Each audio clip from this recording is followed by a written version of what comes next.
అండి మీరు మొదట్లో అని చెప్పారు ఇట్స్ ఏ డైవర్షన్ పాలిటిక్స్ అని చెప్పేసి అని. ఎందుకంటే కేవీఆర్ది వెలుగు చూసిన తర్వాత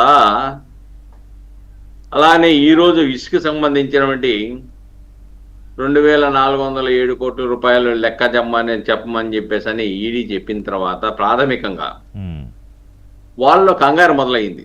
కంగారు మొదలై మీరు అబ్జర్వ్ చేశారో లేదో, దాని మీద ఏం చెప్తున్నారు, ఇది రాజకీయ ప్రతీకారం కోసం చేస్తున్నారు, రాజకీయ సాధింపుల్లో భాగం, ఇది తప్పుడు ప్రచారాలు సృష్టిస్తుందని ఆరోపిస్తున్నారు. అవును. అంతేకాకుండా ముద్దాయిలంట థర్డ్ డిగ్రీ టార్చర్ చేసి బెదిరింపుల ద్వారా నిందితుల నుంచి బలవంతంగా స్టేట్మెంట్లు తీసుకొని ఈ కేసులను సృష్టించడాన్ని జగన్ మోహన్ రెడ్డి గారు చెప్తాడు.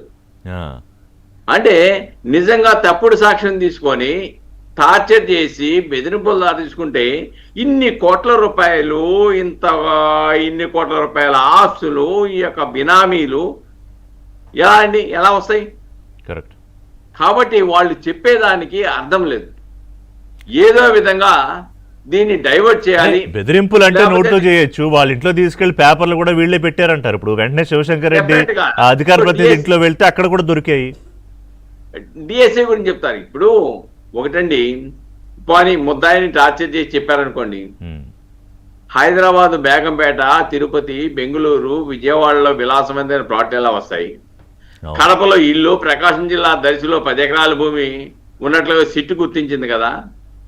వీటితో పాటు భార్య, బావమర్ది పేర్ల మీద సాఫ్ట్వేర్ కంపెనీలు కూడా ఏర్పాటు చేశారని చెప్పేసి ఆ డాక్యుమెంట్లు కూడా తీసుకుంది కదా.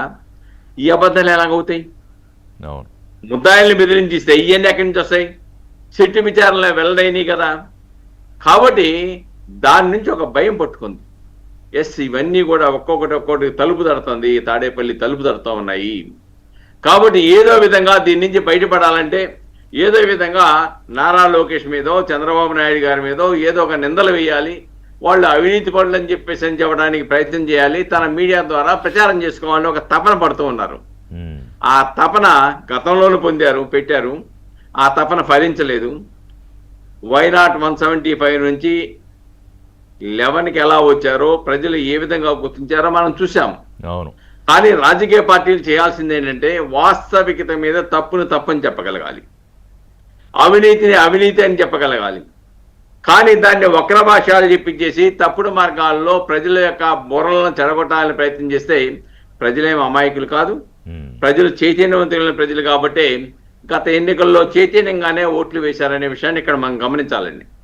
ఇక్కడ వాళ్ళు చెప్తుంది ఏంటి, ఎవరి దగ్గర డబ్బులు అడిగినా కానీ ఎక్కడి నుంచి వచ్చింది అంటే వ్యాపారంలో వచ్చింది అంటారు. ఏ వ్యాపారం చేశారని చెప్పరు. చెట్టు చాలా స్పష్టంగా చెప్తుంది, ఇది మద్యం లంచాల వాటాగా లభించిన ఆస్తి అని చెట్టు అవమానిస్తుంది. అంటే అంత స్పష్టంగా నువ్వు ఆధారాలు చెప్పకుండా ఆదాయానికి మించి ఆస్తులు కోట్లాది రూపాయలు పొందుపరుచుకుంటూ డెవలప్ చేసుకుంటూ ఎలా వచ్చావు? ఒక పిఏ మద్యం కేసులో ఇన్ని కోట్ల రూపాయలు సంపాదించారు అని అంటే మిగతా వాళ్ళు ఎన్ని వేల లక్షల కోట్లు సంపాదించుంటారు? అంచనాలు వేయాలి కదా, అంచనాలు ప్రజలు వేస్తున్నారు కదా.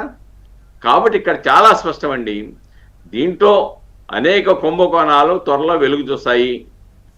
ఎందుకంటే గతంలో కూడా మనం చూసాం, ఇంకో పిఏ కూడా ఒక ఆయన పాపం కోట్లాది రూపాయలు వీటి ఆస్తులు మద్యం కేసులోనే ఇంకొక అతనికి సంబంధించిన పిఏ చేసుకుని ఎలా చేశాడో మనం చూసాం.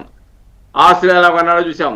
అసలు పిఏలు అతి తక్కువగా ఉన్నాయి. అసలు మద్యం కేసులు అయితే పాపం ఐఐటీలు చదివిన వాళ్ళు, మంచి మంచి పదవుల్లోకి వెళ్ళిపోయి ఉద్యోగాలు చేసుకొని భవిష్యత్తు బాగు చేసుకోవాల్సిన వాళ్ళు కూడా ఈ మద్యం అక్రమ వ్యాపారాల్లోకి దించేసి వాళ్ళ జీవితాలను నాశనం చేశారు. అదే ఇప్పుడు మీరు అన్నట్టు ఈ కల్తీ లడ్డు వ్యవహారంలో సుబ్బారెడ్డి పిఏ కోట్ల రూపాయలు, ఇప్పుడు నాగేశ్వర రెడ్డి కేఎన్ఆర్ అతని దాంట్లో కోట్ల రూపాయలు ఇంకా కొన్ని బయటపడ్డాయి. ఇంకా ఎవరెవరి పిఏల దాంట్లో ఎంత ఉన్నాయి? మీరన్నట్టు పిఏలే ఈ స్థాయిలో ఉంటే, వాళ్ళకు కూడా బినామీలు ఉంటే అసలు వాళ్ళ సంగతి ఏంటి? సో ఇంత చాలా చాలా పెద్ద కథ ఉంది. ఇంకా 2 ఏళ్లలో బయటపడింది కొంతే, చాలా 10% కూడా బయటకు వచ్చేది. కానీ ఇంకా 90% ఉంది.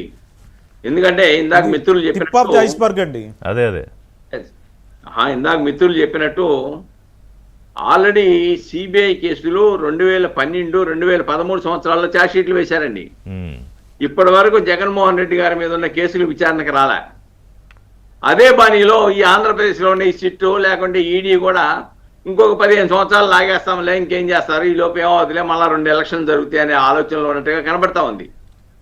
సిట్టు వచ్చినప్పుడల్లా, సిట్టు యొక్క అక్రమాలను వెలుగు చూసినప్పుడల్లా, లేకపోతే ఈడీ వచ్చి దాడులు చేసినప్పుడల్లా ప్రభుత్వం మీద నిందలు వేయటం, అభాండాలు వేయటం, ఇష్యూని డైవర్ట్ చేయడానికి కావాల్సినటువంటి ప్రయత్నాలు అయితే స్పష్టంగా మనకు కనబడుతున్నాయి, ప్రజలకి తెలుస్తూ ఉంది. కాబట్టి ఇక్కడ డైవర్స్ పాలసీని ప్రజలు నమ్మే పరిస్థితిలో లేరు.